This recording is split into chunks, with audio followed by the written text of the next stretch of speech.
ముస్లింల విషయంలో ఇటు బీజేపీ స్టాండ్ గావచ్చు, అటు మోడీ స్టాండ్ గావచ్చు, ఈ మధ్య కొంచెం ఎక్కువ క్లియర్‌గా బయటికి ఎక్స్‌పోజ్ అవుతుంది సార్. ఎందుకంటే ఈ రిజర్వేషన్‌లకు సంబంధించి మేము అడ్డుకుంటామని బీజేపీ స్టేట్‌మెంట్ ఇవ్వడం, కాంగ్రెస్ పార్టీ మంగళసూత్రాలు గూడా తీసుకెళ్ళి ముస్లింలకే కట్టబెడుతుందని పరోక్షంగా బీజేపీ ప్రధానమంత్రే ఇట్లాంటి స్టేట్‌మెంట్ ఇవ్వడం. పరోక్షంగా ప్రత్యక్షంగానే అన్నాడు కదా! ఆ స్టేట్మెంట్‌లకు ఎక్కడ ఆధారాలు లేవు. కాంగ్రెస్ మేనిఫెస్టోలో ఎక్కడన్నా ఉందా? యెస్. ప్రజల మంగళసూత్రాలు తీసుకుపోతామని, లేదా ప్రజల ఇళ్ళకెళ్ళి బంగారం, వెండి పట్టుకుపోతామని కాంగ్రెస్ మేనిఫెస్టోలో ఎక్కడుంది చెప్పండి? యెస్. అసలు ఇల్లు, ఫ్లాట్లు, ప్రాపర్టీ తీసుకుంటామని ఉందా ఎక్కడన్నా?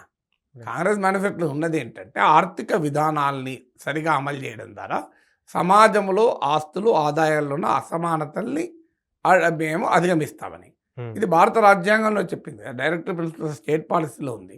రాజ్యం యొక్క డ్యూటీ ఏంటంటే సమాజంలో వనరుల పనులు కొంతమంది చేతుల్లో కేంద్రీకృతం కాకుండా సమపంపిణీ కొరకు రాజ్యం కృషి చేయాలని రాజ్యాంగం చెప్తుంది కదా! రాజ్యాంగం చెప్పిన రాజ్యాంగం ఆదేశిక సూత్రాల్లో చెప్పిందే కాంగ్రెస్ మేనిఫెస్టోలో చెప్పారు. సో దాన్ని ఏకి పీకి మంగళసూత్రాలు తీసుకెళ్తారు, మీ ఇంట్లో ఉన్న బంగారం తీసుకెళ్తారు, మీ ఇంట్లో ఉన్న గొర్రెలను, మేకలు తీసుకెళ్తారు, మీ ఇంట్లో ఉన్న కత్తిపీటలు తీసుకుంటారు, గ్యాస్ స్టవ్లో పడకపోతారు అని ఇట్లా మోడీ కొంత రోజుకోటి యాడ్ చేస్తాడు దానికి. గ్యాస్ స్టవ్, కత్తిపీట అనలే కానీ ఆల్రెడీ మంగళసూత్రాలు అంటాడు, బంగారం అంటాడు. ఎక్కడన్నారు కాంగ్రెస్ మేనిఫెస్టో ఎక్కడుంది? ఆ తర్వాత ఎస్సీ, ఎస్టీ, బీసీల రిజర్వేషన్లు తగ్గించి ముస్లింలకు ఇస్తామని అన్నారా కాంగ్రెస్ మేనిఫెస్టో? ఎక్కడన్నా ఉందా?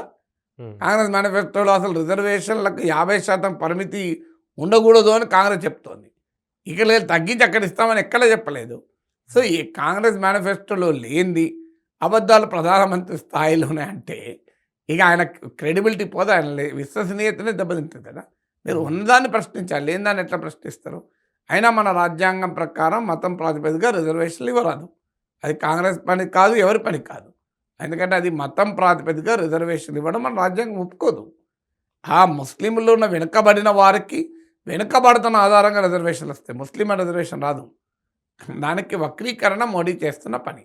ప్రస్తుతానికి చూస్తే సెంట్రల్‌లో మళ్ళీ మోడీ గవర్నమెంటే వస్తుందని చాలా సర్వేలు గూడా చెప్తున్నాయి సార్. ఇట్లాంటి సిట్యుయేషన్‌లో గూడా మోడీ ఇట్లాంటి స్టేట్మెంట్లు ఇస్తున్నారంటే ఆయన భయపడుతున్నారనుకోవచ్చు. ఆయనను భయపెట్టే అంశాలు ఏవై ఉండొచ్చు? భయమే కావచ్చు, లేదంటే అది బీజేపీ యొక్క స్వభావమే కావచ్చు. ఎందుకంటే ఏదో ఒక భావోద్వేగాన్ని రెచ్చగొట్టి ఎన్నికల్లో గెలవడం అనేది బీజేపీ అలవాటు. 2019లో పుల్వామా, బాలాకోట్ ఎమోషన్ ఉపయోగించుకున్నారు. రామమందిర సెంటిమెంట్ను చాలా కాలం ఉపయోగించుకున్నారు. ఇప్పుడు రామ మందిర నిర్మాణం అయిపోయింది కనుక అది ఓట్లు తెస్తా నమ్మకం పోయింది.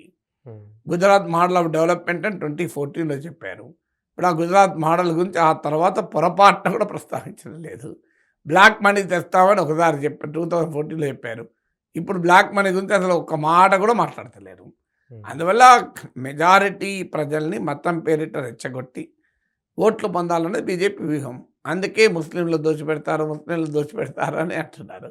ముస్లింలకు అలా దోచిపెట్టుంటే ముస్లింల పరిస్థితి ఇట్లా ఎందుకుంటే దేశంలో అంటే యాంటీ ముస్లిమ్స్ ఫియర్ను, సెంటిమెంట్ రౌజ్ చేసి ప్రజలు దైనందిన సమస్యలు, ఉద్యోగాలు, జీవనోపాధి, పెరిగిన ధరలు వీటి ఆధారంగా కాకుండా హిందూ ముస్లిం ఆధారంగా ఓట్లేయాలి. ఎందుకంటే 10 ఏళ్ల తర్వాత ఒక ప్రభుత్వం, ఒక ప్రధానమంత్రి తాను చేసింది చెప్పుకొని ఓట్లు అడుగుతలేడంటే దాన్ని ఏమనాలి? ఎక్కడైనా 5 ఏళ్ళు పనిచేసిన వారే చేసింది చెప్పుకుంటారు. ఇంతకుముందే మనం చర్చించాం, జగన్ నా ప్రభుత్వం వల్ల మీకు మంచి జరిగితేనే నాకు ఓటేయండి అని అంటున్నాడు. ఇంత ధైర్యంగా మోడీ ఎందుకు అనలేకపోతున్నాడు? నా పాలన వల్ల మీకు లాభం జరిగితే ఓటేయండి, లేకపోతే లేదని అనగలగాలి కదా. సో అంత క్లియర్గా ఎందుకు అనలేకపోతున్నాడు? ఇప్పటికి కూడా మతము వీటిని రెచ్చగొట్టే ఓట్లు ఎందుకు తెచ్చుకోవాలి? కారణం ఏంటంటే ఉద్యోగాలపైన, ధరల పెరుగుదల పైన, ఎకానమీ పైన, మోడీ ప్రభుత్వం పైన తీవ్రమైన వ్యతిరేకత ఉంది. అది గమనించినటువంటి మోడీ ఇక మనకు పర్ఫార్మెన్స్ ఆధారంగా ఓట్లు రావు, నా ప్రభుత్వ పాలన చేసి ఓట్లేయండి అంటే ప్రజలు ఓట్లేయరు అన్న అనుమానం ఆయన కలిగి ఉండాలి. లేకపోతే ఈ డెస్పరేషన్, ఈ ఫ్రస్ట్రేషన్ ఎందుకు ఉంటుంది?